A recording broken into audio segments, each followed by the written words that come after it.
Doctor साहब, मुझे अपनी आँखों में चश्मे का हटाने के लिए लेज़र कराना था और मैं अपने हॉस्पिटल में चेकअप कराने के लिए गया। लेकिन उन्होंने मुझे एक और लेज़र बता दिया कि आपके पर्दे में छेद है और इसके लिए आपको बराज़ लेज़र कराना पड़ेगा। तो ये क्या है? मुझे इसके बारे में बताइए। और ये बहुत सवाल बार-बार रेगुलरली चैनल पे भी लोग पूछते हैं और ओपीडी में भी होता है कि सर हम तो लेज़र कराने आए थे, चश्मा हटाने के लिए आए थे और अब आपने एक और चीज़ बता दी कि हमें आँख में बराज कराना चाहिए, लेज़र कराना चाहिए और मैं अब लेज़र ना कराऊँ तो क्या मुझे बराज कराने की ज़रूरत नहीं पड़ेगी? आज हम लोग इसी बारे में बात करेंगे। मैं doctor Sudhir Srivastava, cataract and refractive surgeon, Sanai hospital Lucknow से।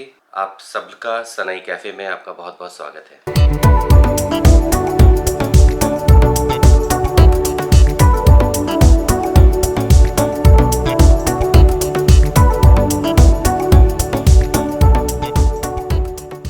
देखिए, पहले इस बात को हम ऐसे समझते हैं कि आखिर में बराज क्या होता है। उससे पहले हमें ये जानना पड़ेगा कि मायोपिक आइज़, क्योंकि ज़्यादातर हम लोग जो लेसिक करते हैं या रिफ्रैक्टिव सर्जरीज़ करते हैं उनमें हमें मायोपिक्स होते हैं, माइनस के नंबर ज़्यादा होते हैं। ऐसी आँख में आई का साइज़ थोड़ा बड़ा होता है, उसकी वजह से जो आपकी रोशनी है वो पर्दे के आगे फोकस होती है, जिसको हमें माइनस के लेंसेज लगा के उसको रेटिना पे फोकस करना होता है, जिससे हम क्लियर देख सकते हैं।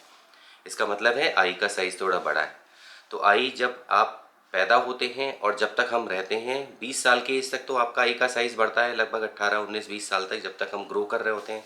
इसीलिए रिफ्रैक्शन अनस्टेबल होता है। इसीलिए कोई भी रिफ्रैक्टिव सर्जरी हम 20 साल के बाद ही करते हैं, यानी स्टेबल हो जाने की बात करते हैं।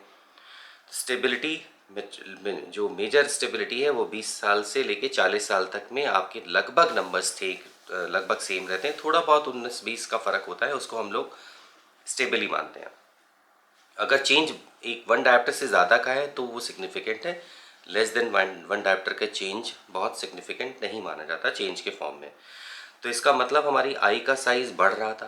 तो जब आई का साइज़ बढ़ेगा तो जो पर्दा बना हुआ था वो भी खिंचता है और पेरिफेरी में, जहाँ पर वो आगे की तरफ जो काली पुतली आप देखते हैं उसके पीछे का एक एरिया होता है जिसको हम लोग सिलियरी बॉडी कहते हैं, जहाँ से फ्लूइड बनता है। उसके पीछे एक ओरा एरिया होता है जहाँ पे वो पर्दा आके एंड हो जाता है। तो खिंचाव की वजह से अक्सर पेरिफेरल एरिया में छोटे छोटे ब्रेक्स बनने लगते हैं और डिजनरेशन होने लगता है। इस डिजनरेशन को हम लोग लैटिस डिजनरेशन कहते हैं। और उसी लैटिस डिजनरेशन, वो कमज़ोर एरिया होता है, वहाँ पर कभी कभी ब्रेक्स बनने लगते हैं, छेद बनने लगते हैं। तो कोई भी मायोपिक, स्पेशली मॉडरेट से हाई मायोपिक्स में पर्दे में पेरिफेरल डिजनरेशंस हो सकते हैं। इसलिए जब आप लेज़र कराएं चाहे ना कराएं, यानी रिफ्रैक्टिव सर्जरी कराएं ना कराएं, लेकिन एक नियम ज़रूर फॉलो होना चाहिए कि साल में अपनी आई टेस्ट कराइए। और आई टेस्ट का मतलब आपके पर्दे की पेरिफेरल जांच जब तक नहीं होगी तब तक कंप्लीट नहीं माना जाएगा। ये नहीं कि हम गए, हमने चश्मा चेक करा लिया और आपने सोचा कि मेरा काम हो गया, मैंने अपनी अपनी जिम्मेदारी पूरी कर ली। ऐसा नहीं है। पूरी तरह से पुतली को फैला के आपके पर्दे की पेरिफेरल जांच एक अच्छे एक्सपर्ट वीआर सर्जन से होना ज़रूरी है। उस कंडीशन में अगर कोई भी लैटिस डिजनरेशंस या डाउटफुल एरियाज़ होते हैं या कहीं ब्रेक्स मिलते हैं, उनको हम लोग अगर सील नहीं करेंगे तो हमारे आँख के अंदर जो जेली भरी हुई है, फ्लूइड भरा हुआ है, इसको हम लोग विट्रस कहते हैं, वो उस होल के थ्रू अंदर जाके पर्दे को डिटैच कर सकता है, यानी पर्दे को उखाड़ सकता है। जो एक हाई मायोपिक आई के अंदर पर्दा डिटैच होने के बाद एक बहुत डिफ़िकल्ट सिचुएशन है पर्दे को सेटल करना और उसके बाद अच्छी विज़न गेन करना। इसलिए एक हाई मायोपिक आई में जब डिटैचमेंट की प्रोबेबिलिटी एक नॉर्मल इंसान से कई गुना ज़्यादा होती है। तो इसलिए अगर आप क्योंकि आपको नंबर था, मायोपिक थे, तो इसीलिए आप रिफ्रैक्टिव सर्जरी के लिए आए। रिफ्रैक्टिव सर्जरी के से पहले डॉक्टर की रिस्पॉन्सिबिलिटी है, आपकी पुतली को फैलाएगा, आपके पर्दे की जांच करेगा बहुत सारे और टेस्ट के साथ में। तो अगर पर्दे पे कहीं होल मिलेगा या डिजनरेशंस मिलेंगे तो उनको सील करना भी रिस्पॉन्सिबिलिटी है, जिससे कि आपकी आंखें आगे हेल्दी रहें, कोई डिटैचमेंट की प्रोबेबिलिटीज़ ना बने। तो अगर आप लेसिक कराने जा रहे हैं तो एक ये नॉर्मल प्रोसेस है, कोई भी रिफ्रैक्टिव सर्जरी कराने का एक नॉर्मल प्रोसेस है। आपके पर्दे की जांच गहनता से होगी ही होगी और अगर कोई डिजेनरेटिव एरियाज़ होंगे तो उनको वो सील करते हुए चलेंगे। तो इसका मतलब ये उसका पार्ट नहीं है, ये इसकी एक हाई मायोपिक आई होने की वजह से एक एक एक्स्ट्रा सिचुएशंस क्रिएट होगी। तो सपोज़ अगर आपको लेसिक नहीं कराना है, मान लीजिए आपको चेकअप हुआ और आपको देखा कि आपने डॉक्टर ने बताया कि आपके पर्दे में होल्स हैं और आपको इसको लेज़र कराना है।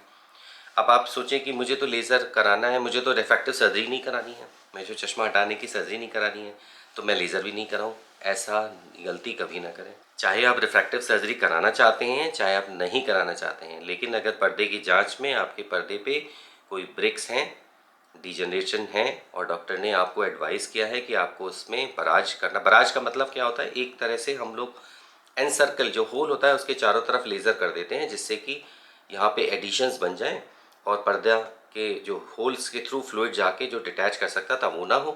तो एक तरह की इसको सीधे सीधे वर्ड में हम लोग वेल्डिंग कहते हैं कि वेल्डिंग कर दी हमने साहब, और पर्दा हमारा वहाँ पर जो छेद था उसको हमने वेल्डिंग करके चिपका दिया, जिससे वहाँ से ब्रिक्स के थ्रू फ्लूइड अंदर एंटर ना करें। तो अगर आपको रिफ्रैक्टिव सर्जरी करानी है चाहे नहीं करानी है, आपको बराज, अगर आपका वीक एरियाज़ हैं तो बराज लेज़र कराना ही है। और उसके साथ ये नहीं कि साहब मैंने आज रिफ्रैक्टिव सर्जरी करा दी और मैं अब मेरे को चश्मा हट गया, मैं माइपिया ख़त्म हो गया, ये गलत फहमी में मत रहिएगा।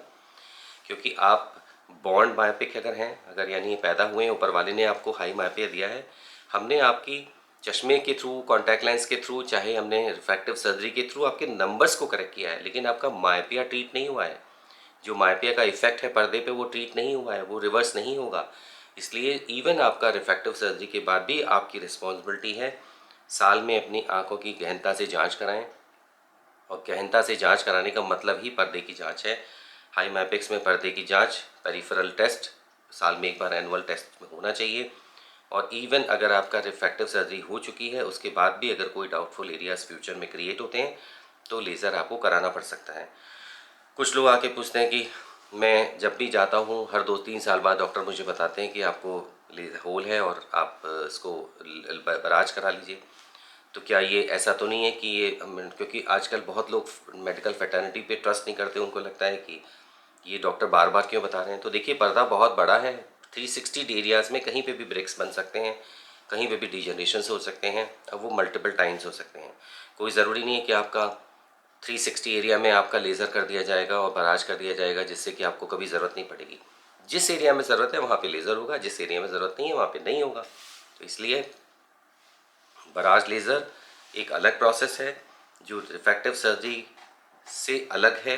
हाँ, अगर आप सर्जरी कराएं और अगर ब्रेक्स हैं तो उसको सील करना डॉक्टर की रिस्पॉन्सिबिलिटी है, जिम्मेदारी है। तो इस चीज़ को समझिए, अपने डॉक्टर से डिस्कस करिए, कॉन्फिडेंस गेन करिए, और अगर आपको एडवाइस किया है तो बराज कराइए और फिर रिफ्रैक्टिव सर्जरी कराइए। तो कोई सवाल है आपके, पूछिए। ये सवाल मुझे किसी व्यूअर ने ही पूछा था, उससे मेरा ये वीडियो क्रिएट हुआ, मुझे लगा ये अच्छा कंटेंट है, मुझे बताना चाहिए। कोई भी सवाल ऐसे पूछते रहेंगे तो वीडियो बनते रहेंगे और आपको मैं मैसेजेस देता रहूँगा। बहुत सारा ध्यान रखिए, अपनी आंखों की केयर करिए, बड़ों की ध्यान रखिए और छोटों की केयर करिए, अपना बहुत सारा ध्यान रखिए। नमस्कार।